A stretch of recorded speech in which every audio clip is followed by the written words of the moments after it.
and needed to get in and actually fight the fight about how do we reverse the hijacking, I didn't use white guys. I used Zulus. Come on. That's it. Ulanda Mabuto. Thank you. Right?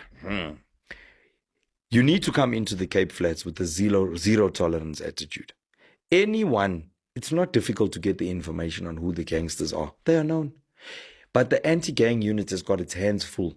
And they put their lives and the lives of their families at risk because the system that's meant to support them, as we've learned from our Bram Kwanazi, is corrupt. Right? I believe Mkwanazi 100% because I see it every day.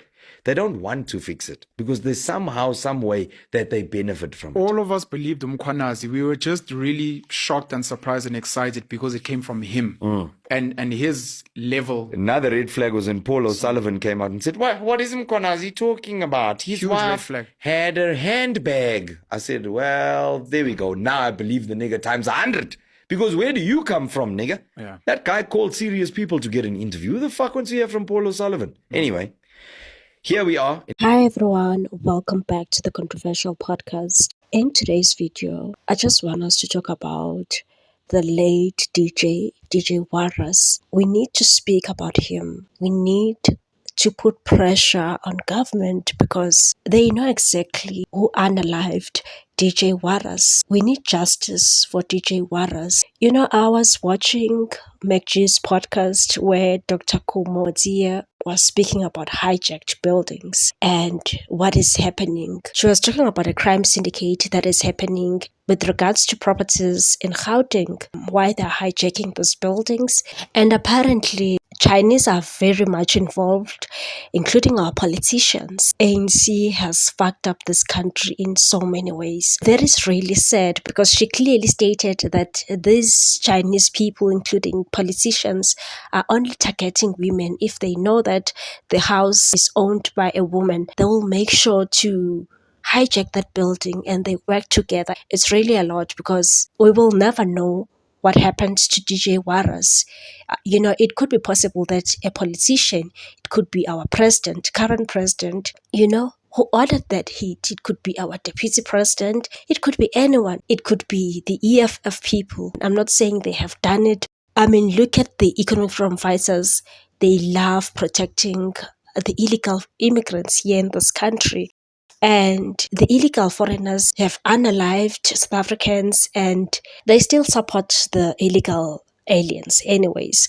This is bigger than us. We need to put pressure on government. And I really wish MacG can just promote that podcast because I'm sure it talks about politics and corruption. They must just discuss that episode so that people can understand how these politicians are messing this country. You know, it's really sad because even the BBBEE now involves the Chinese. Our government is so weak in such a way that Chinese saw an opportunity and they were like, we're here before 1994, so we want to eat, we want this thing of BBBEE, so include us. Look at what these Chinese are doing to our own people, to our South Africans, and we must live with these things. Chinese people are the one who are controlling the hijacking of buildings in Gauteng. Well, let me not say in Gauteng because there are other provinces that have properties that have been hijacked. You know, they were like, we want to eat. That is why I want the BBBEE to be cancelled.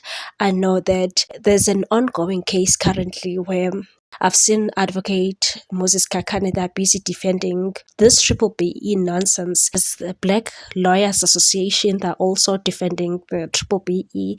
They want it to continue. Well, firstly, I don't believe in BBBEE because it doesn't benefit the ordinary South African. South Africans are still poor. Even though the apartheid government ended in 1994, but black people, the majority of black people are still poor in this country.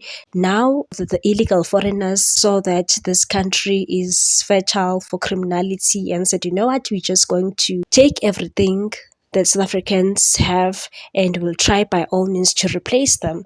So, yeah, let's get back to this thing of hijacked buildings. Dr. Kuma said, I feel like her story is similar to Prof. Anele's story, where she talked about Standard Bank, the likes of Penwell, the Black Pen, was trying to say, you know what, she's lying. There's no way that the bank can hire Ezinkabi. He used to work in the banks. He was just trying to defend these big banks, but people were not having it. And I think it's high time we wake up as South Africans. Be very careful who you vote for.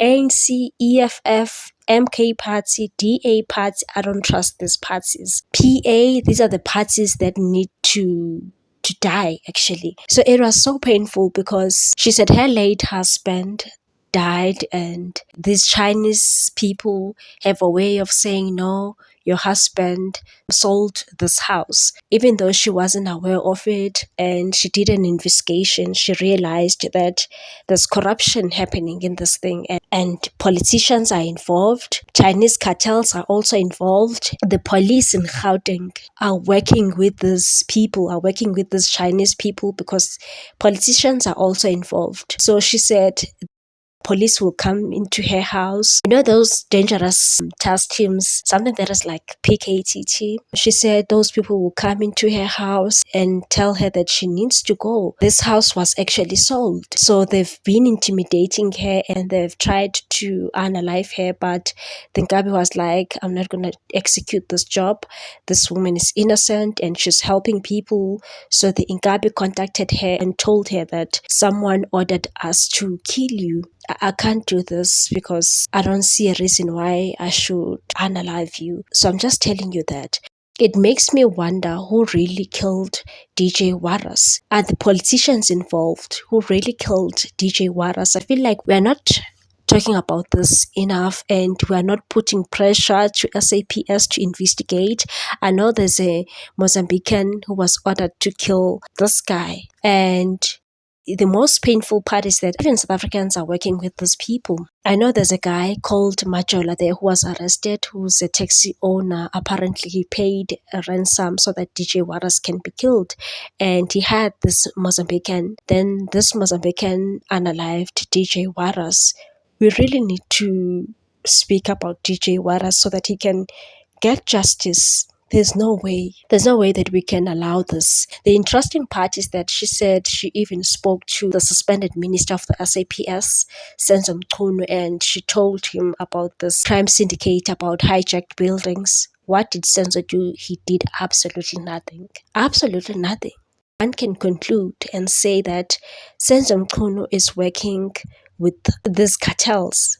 Maybe it's very difficult at this point to find evidence that is going to link Senzo Mchunu in these cartels. But his actions, you can tell that he's working with those people just by observing.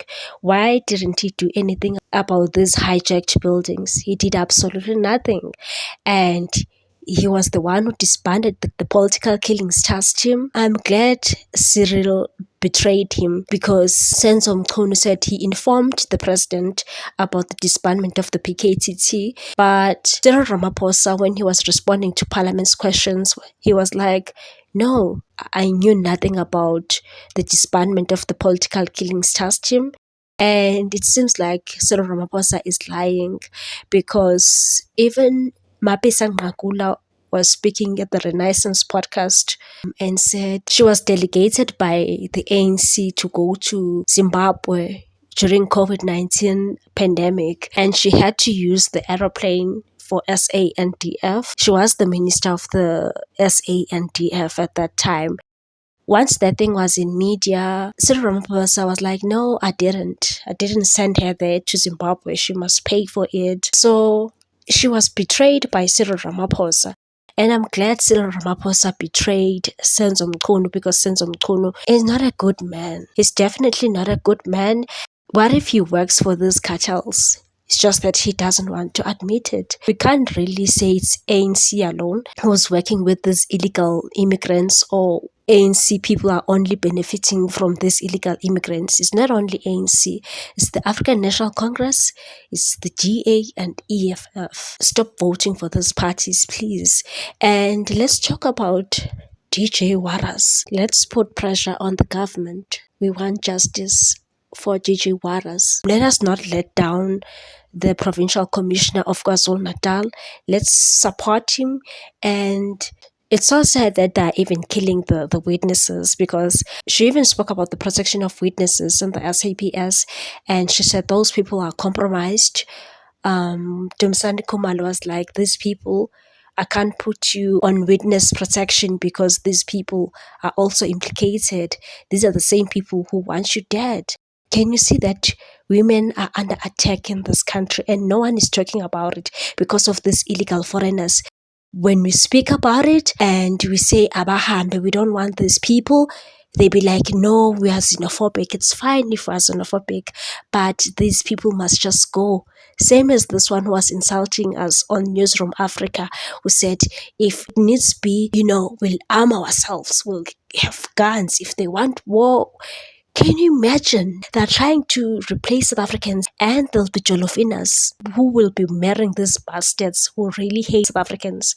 As a Jolofina, do you think we are safe in the hands of these people? They're on a mission to replace South Africans so that they can rule this country, so that we'll be attacked by Muslims, we'll be attacked by Boko Harams. Why can't they go and fix their countries? They want to unite here in South Africa, and the Red Beret Party is helping them. Wake up, people. Share your views on this one. Please like, comment, share, and subscribe.